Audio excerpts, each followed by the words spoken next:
गांव में भयंकर सूखा पड़ गया था। आसमान जैसे बरसना ही भूल गया था। खेत बंजर हो चुके थे, कुएं सूख गए थे और लोग बूंद बूंद पानी के लिए तरस रहे थे। मवेशी कमजोर होकर इधर उधर भटक रहे थे। हर घर में चिंता और मायूसी का माहौल था। ऐसे हालात में रघुवीर, जो पेशे से लकड़हारा था, समझ गया कि अब इस गांव में रहना मुश्किल है। एक शाम उसने अपनी बूढ़ी माँ से कहा, अम्मा, यहाँ अब काम नहीं बचा। अगर मैं यहीं रहा तो हम दोनों भूखे मर जाएंगे। मानी ने आशीर्वाद देते हुए कहा, बेटा, मेहनत से काम करना और ईमानदारी कभी मत छोड़ना। काम की तलाश में वह दूसरे गांव की ओर निकल पड़ा।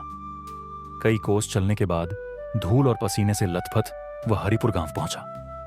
वहां उसका कोई ठिकाना नहीं था। भटकते भटकते वह एक धनी किसान माधव चौधरी के बड़े से घर के दरवाजे पर पहुंच गया। रघुवीर ने घबराते हुए दरवाजा खटखटाया। माधव चौधरी बाहर आए और बोले, कौन हो भाई?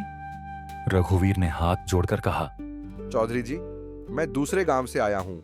वहाँ अकाल पड़ा है। अगर मुझे कोई काम मिल जाए तो बड़ी कृपा होगी। मैं मेहनत से पीछे नहीं हटूंगा। माधव चौधरी ने उसे ऊपर से नीचे तक देखा और कुछ सोचकर बोले, मेरे पास 40 गाय और 40 भैंस हैं। रोज उनका गोबर साफ करना होगा, चारा पानी देना होगा और उनकी देखभाल करनी होगी। काम कठिन है। रघुवीर ने दृढ़ स्वर में कहा। मुझे मेहनत से डर नहीं लगता मालिक। चौधरी बोले, ठीक है, महीने के 300 रुपये मिलेंगे और 2 वक्त का भोजन भी।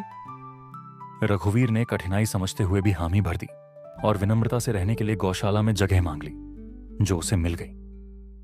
रघुवीर रोज सुबह मुर्गे की बांग से पहले उठ जाता।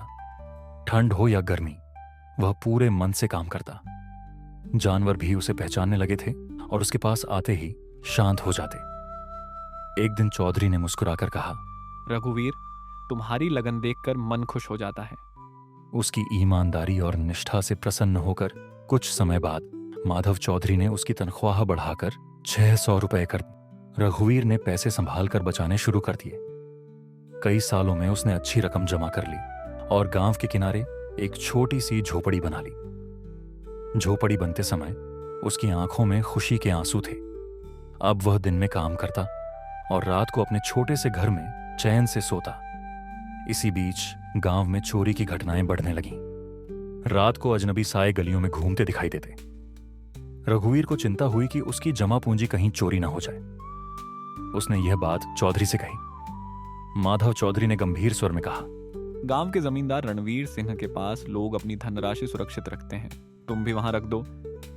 रघुवीर ने 5,800 रुपये की थैली रणवीर सिंह को सौंप दी। जमींदार ने मुस्कुराते हुए कहा, चिंता मत करो, तुम्हारे पैसे पूरी तरह सुरक्षित रहेंगे। रघुवीर निश्चिंत होकर लौट आया।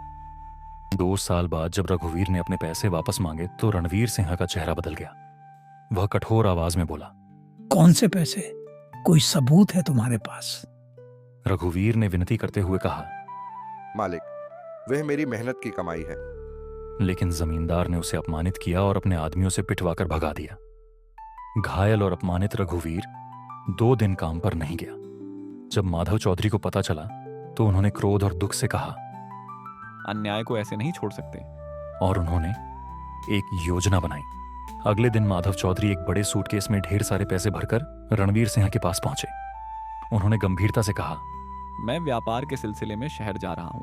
ये बड़ी रकम है, इसे सुरक्षित रखना। लालची जमींदार की आंखें चमक उठीं। तभी वहां रघुवीर आ गया। जमींदार ने तुरंत स्वर बदलते हुए कहा, अरे रघुवीर, तुम्हारे 5,800 रुपये तैयार हैं, ले जाओ। उसने पैसे लौटाते हुए माफी भी मांगी। उसी समय चौधरी का नौकर दौड़ता हुआ आया और बोला, मालिक, यात्रा टल गई है। यह सुनते ही चौधरी ने मुस्कुराकर अपना सूटकेस वापस उठा लिया और बोले, तो फिर इसकी जरूरत नहीं। जमींदार ठगासा रह गया और हाथ मलता रह गया। रघुवीर ने कृतज्ञ होकर कहा, चौधरी जी, अगर आप ना होते तो मेरी वर्षों की मेहनत मिट्टी में मिल जाती। उसकी आंखें भर आईं। माधव चौधरी ने स्नेह से उसके कंधे पर हाथ रखते हुए कहा, बेटा, याद रखना, जो मेहनत और ईमानदारी से कमाता है भगवान उसका साथ देते हैं, और जो लालच करता है उसका अंत अच्छा नहीं होता। यह सुनकर रघुवीर ने मन ही मन संकल्प लिया कि वह जीवन भर सच्चाई के रास्ते पर चलेगा।